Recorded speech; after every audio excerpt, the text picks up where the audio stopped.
Step into the unknown with the shadow frequency and your host, Matt Wilson, as he takes you where the shadows hum. Welcome to the Shadow Frequency, where we dive into the eerie and unexplained, peeling back the veil of the unknown. I'm Juniper, your producer, and tonight we're reaching into the creaky old file drawer here to have a go pull out a chilling case that's been lurking in the shadows for decades. Here it is, the big muddy monster of Murphysboro, Illinois. A hawking, foul-smelling beast that sent shivers through a small town in 1973.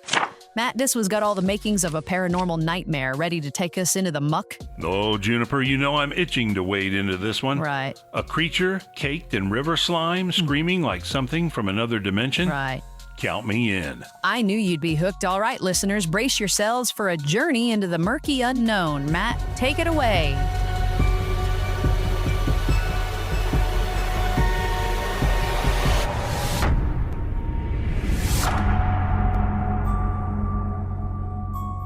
Welcome to the Shadow Frequency, episode 171, where we're diving headfirst into the murky waters of Murphysboro, Illinois, and the terrifying legend of the Big Muddy Monster.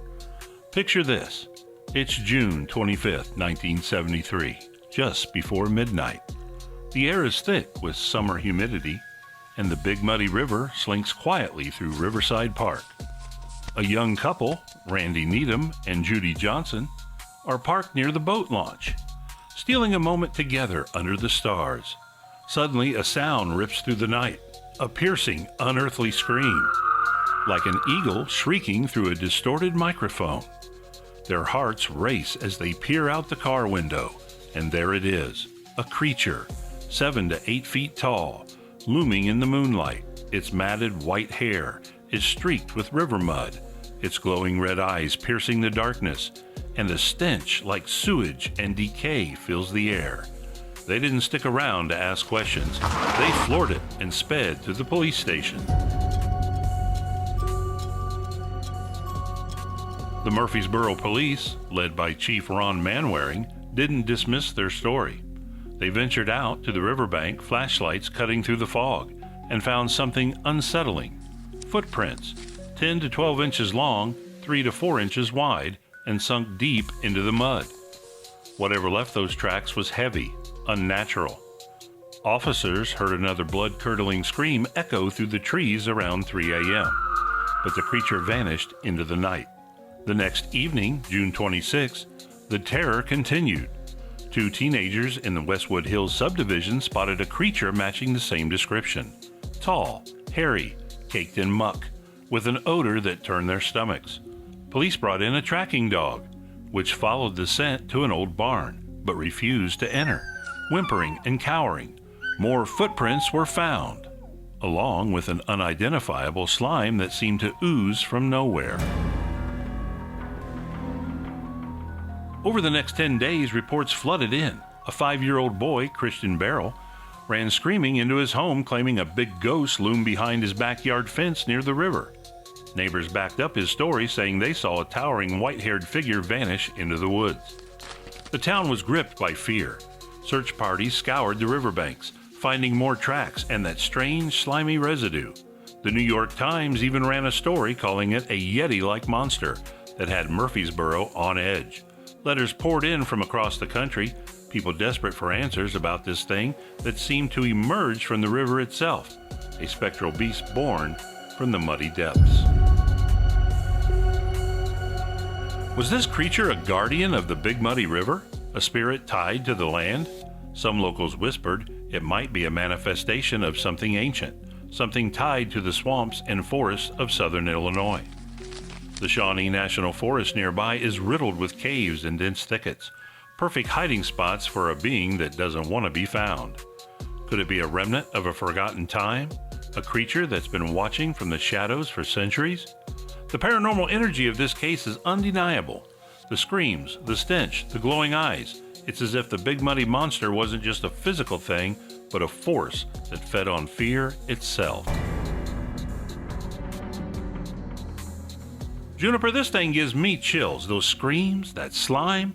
What do you think we're dealing with here? A river spirit? A Bigfoot with a bad attitude? Matt, I'm leaning towards something primal, something that crawled out of the river's darkest depths. Right. It's like the big money itself birthed this thing. Listeners, what's your take? Hold that thought, Juniper. We're heading to the break, but stick around. There's more to this murky mystery. Juniper, over to you. Wow, listeners, the big money monster is one creepy customer, isn't it? Those glowing eyes and that stench, I'm getting goosebumps just thinking about it. Are you feeling the paranormal vibes, or is your imagination running wild by that murky river? We've got more to unpack, including a skeptical take that might shake things up. But first, let's hear from Chris Beach on where you can find the Shadow Frequency. Thanks, Juniper. And hey, don't forget, if you're enjoying the show, give us a like and subscribe. You can follow the Shadow Frequency on YouTube, TikTok, Facebook, and of course, all the major podcast directories. Want more?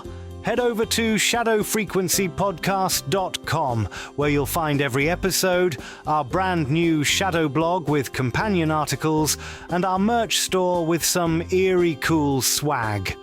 Plus, we'd love to hear from you. Leave us a voicemail right on the site and let us know where you're listening from. We might feature your message in an upcoming episode.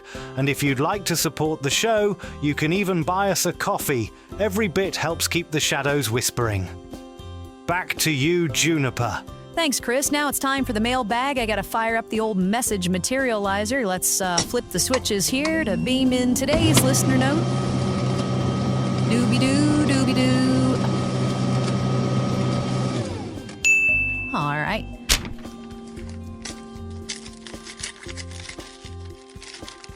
Here we go. All right, folks, we've got a Jim from Don in Alaska. He writes, "Hey, Matt and Juniper, just wanted to drop a quick note from way up here in Alaska to say thanks for keeping me company during the graveyard shift. I work nights at a remote pump station along the pipeline, and it can get real quiet out here, especially when the northern lights are dancing and the snow muffles everything. That's when the shadow frequency really hits the spot. There's something about your show that fits the stillness and strangeness of those long nights. The eerie topics, the stories, it makes me feel like I'm not the only one staring into the dark, wondering what's really going on in the shadows. Keep doing what you're doing. You've got a loyal listener up north. See you in the shadows, Don in Alaska."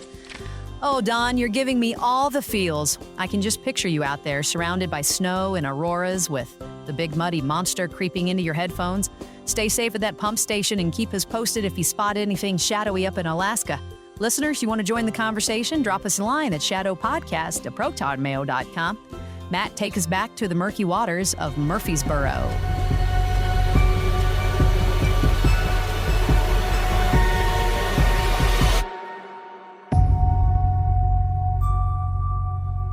Welcome back to the Shadow Frequency, where we're knee-deep in the mystery of the Big Money Monster. We left off with Murphysboro, Illinois, in a frenzy in 1973, gripped by sightings of a towering mud-caked creature with glowing eyes and a stench that could curl your hair. But the story doesn't end there. Over the next few years, the creature didn't entirely vanish. On January 26, 1975, 4 truckers, traveling separately, radioed in reports of a bear-like creature near the Illinois 149 junction just west of Murphysboro. Later that year, on July 7th, 2 men spotted something strange near a pond in the Harrison community north of town. They swore it matched the Big Money Monster's description: tall, hairy, and reeking of river muck. These sporadic sightings kept the legend alive, with locals whispering about a creature that could slip in and out of our reality, perhaps tied to the river's ancient energy. Some say the Big Muddy Monster might be more than just a cryptid. Could it be a spectral entity, a guardian spirit of the river, or something even darker? The Big Muddy River winds through southern Illinois like a vein of mystery, and the nearby Shawnee National Forest is a hotspot for unexplained phenomena. Caves, swamps, and dense woods provide ample cover for something or someone that doesn't want to be found. There's even talk of a curse tied to the river, stemming from a tragic legend of a fur trader's daughter and her lover, whose death in the Mississippi's waters sparked a supernatural vengeance. Could the Big Muddy Monster be a manifestation of that restless spirit, bound to the land and haunting its banks? Now let's entertain a skeptical angle for a moment. Some folks in Murphysboro believe the 1973 sightings might have been a hoax, a prankster in a costume, stirring up trouble for attention or to boost local tourism. The area's hunting culture meant anyone wandering around in a furry suit risked a bullet, so it's a bold move if it's true.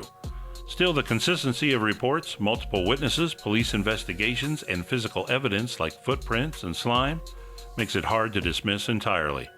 Could it have been a misidentified animal, like a bear covered in mud? Maybe, but bears don't scream like amplified eagles or leave tracks that spook trained dogs. The Big Muddy Monster remains an open case in Murphysboro, with police files still accessible, brimming with sketches, letters, and photos from 1973. Today, the town embraces its legend with a mural, an 8-foot bronze statue, and an annual festival. But for those who've heard those screams or seen those glowing eyes, this is no mere folklore. It's a reminder that something ancient, something unknown, might still lurk in the shadows of the Big Muddy River. Juniper, I'm torn. Part of me wants to believe this thing is a river spirit. Part of me wonders if it's just a tall tale gone wild. What's your gut saying? Matt, those screams and that slime, there's no prankster in a costume. Right. I'm betting on something supernatural tied to that river's dark heart. Could be. Listeners, what do you think? All right, let's wrap this up. Juniper, take us home. What a wild ride through the murky depths of Murphysboro, Illinois, and the chilling legend of the Big Muddy Monster. From those eerie screams in 1973 to the lingering mystery of a creature that might still haunt the riverbanks. This tale has us all peering into the shadows. Thanks for joining us on episode 171 of The Shadow Frequency. Keep sending your stories to shadowpodcast@protonmail.com or follow us on Facebook, Twitter, and YouTube. Matt, any last words before we vanish into the night? Just one. Stay curious. Stay spooky. Perfectly said. Until next time, listeners, keep your eyes on the darkness and your ears tuned to The Shadow Frequency. Good night. See you in the shadows. This episode was produced with a commitment to exploring the unexplained while grounding our discussion in documented discoveries. All interpretations are speculative and intended for entertainment purposes.